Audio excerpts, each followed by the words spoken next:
come on. Let's be positive. Just stop right there. No negativity. Let's be positive. LBP. Let's be positive. Well, it's a Tuesday afternoon here at the platform, which means it's time to say hello to our man down there somewhere in the shadow of Mount Cook. How he survives, as he has done for about 10 or 12 years in that climate, is beyond me. He deserves an Olympic medal to get New Zealand on the medal table, man. Anyway, Matt Gunn, nice to talk to you again. Matt? Yeah, great to talk to you, Brendan. It's been a while, and I thought when Lachlan asked if I was available today that you'd be on the program. Nice to talk to you during Olympics time, because it's been a big part of your life, but you just mentioned you haven't been watching that much of it. What's going on? What's happening? Well, yeah, it's an interesting thing that... I know I've been watching them, but I haven't been glued to the television set, which surprises me a little. The fact that I'm working here this week, I should have been, but I don't know. I get confused. In the old days, I suppose, I'm not trying to put a plug in here for TVNZ because not all of their coverage was perfect by any means, but it was a lot simpler. You just turned the television set on after the news. If you're watching the news, you just sat there and for 3 or 4 hours you saw all of the action, some of it live, some of it recorded, but I don't know where to go to. I spend half my time trying to find something I want to find, and by the time I get to the channel, the race is over. And so I don't know where to go. Look, I'm just watching the... I'm drowning in the Sky technology, I'm afraid. Yeah, 12 channels does seem like a lot, doesn't it? I've just been using the Sky Go or the free coverage, which... gives you a bit of a variety of what's on, but it's primarily focused on the New Zealand athletes. They play as much as that as they can, and for me, that's kind of enough.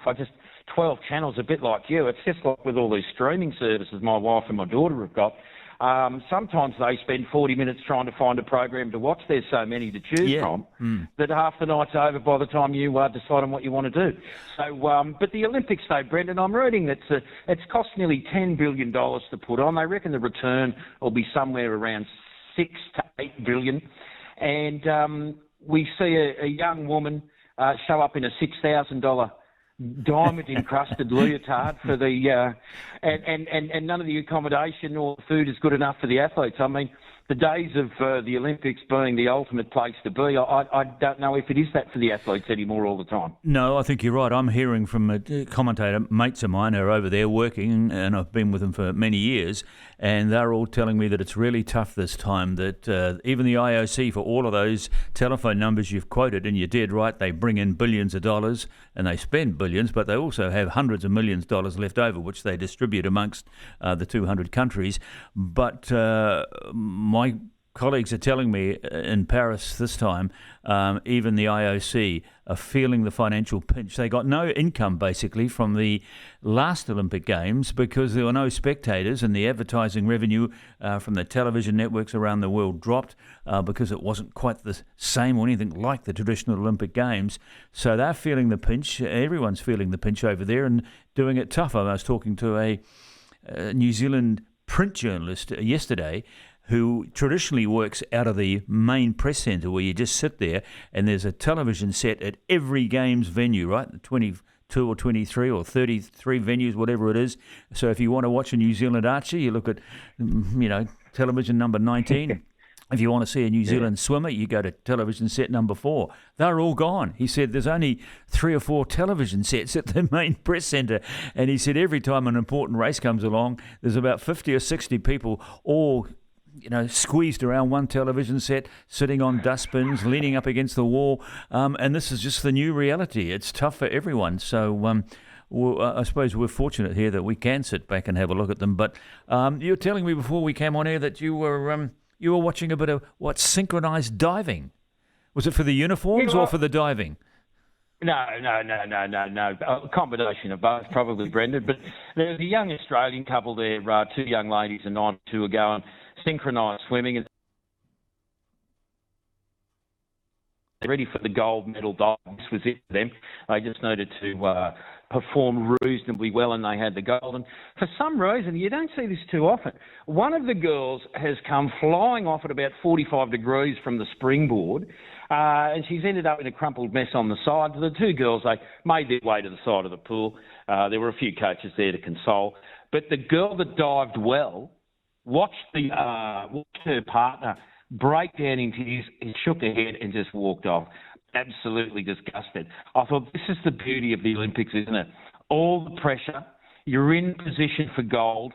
You don't get it due to some minute mistake that you made on the board, and then your partner just leaves you there in tears and walks away.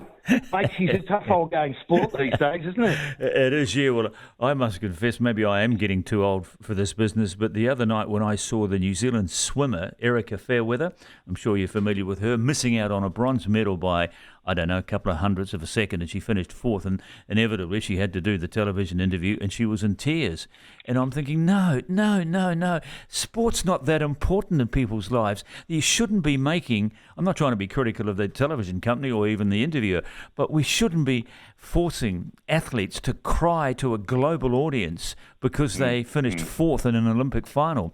But that's the reality of the Olympics. As I said, you've just given an example of it, and I suppose Erica Fairweather's tears was another example of how much pressure we put on athletes to perform, better than they've ever done in their lives before. And they're human beings, unfortunately. There was a young Indian girl in one of the, I think it might have been the 200-metre freestyle the other day, 14. Yeah. 14. I mean, you've got kids. So I've got a girl that's 16. I mean, the life of your average young person is nothing near what these guys put themselves through. And I don't know if that's too young to be there. Obviously, a lot of the gymnasts used to be very young. They apparently or seemingly are a little bit older now and still being able to perform. Like Simone Biles, I think, is 27 now. Yeah. And she's phenomenal. And you ask yourself, well, do we need to see kids this young there?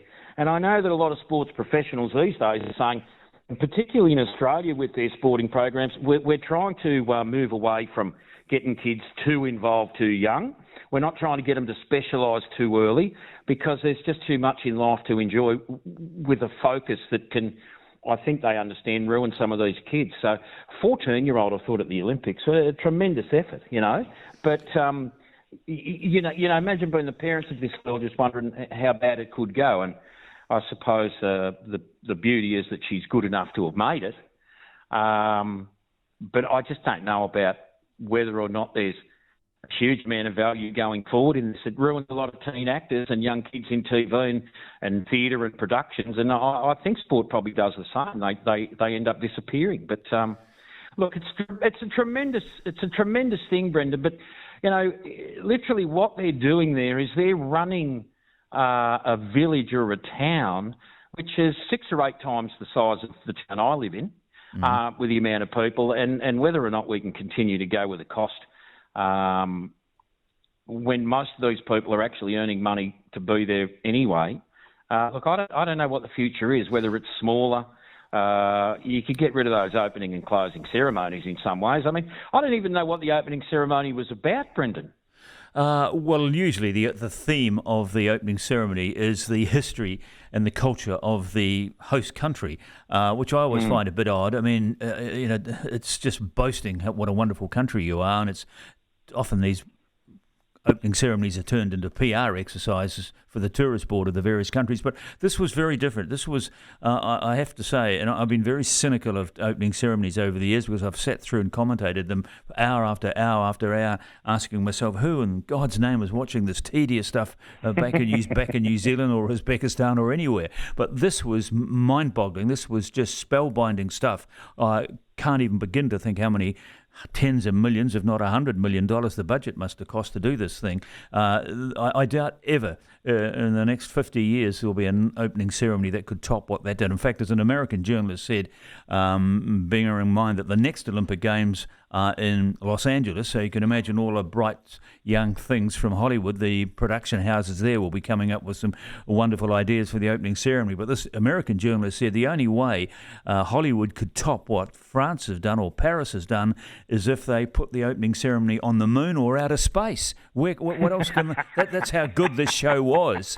And I tend to agree with it. And the fact that we didn't have to sit through 2.5 hours of athletes marching around a track, with a contrived smile and a uniform on as they pass the VIP box, in itself was a relief. But, the cost. But I suppose if you're bringing in billions, you can spend billions. But anyway, let's get off the Olympic Games and look at a few other things. Let's be positive.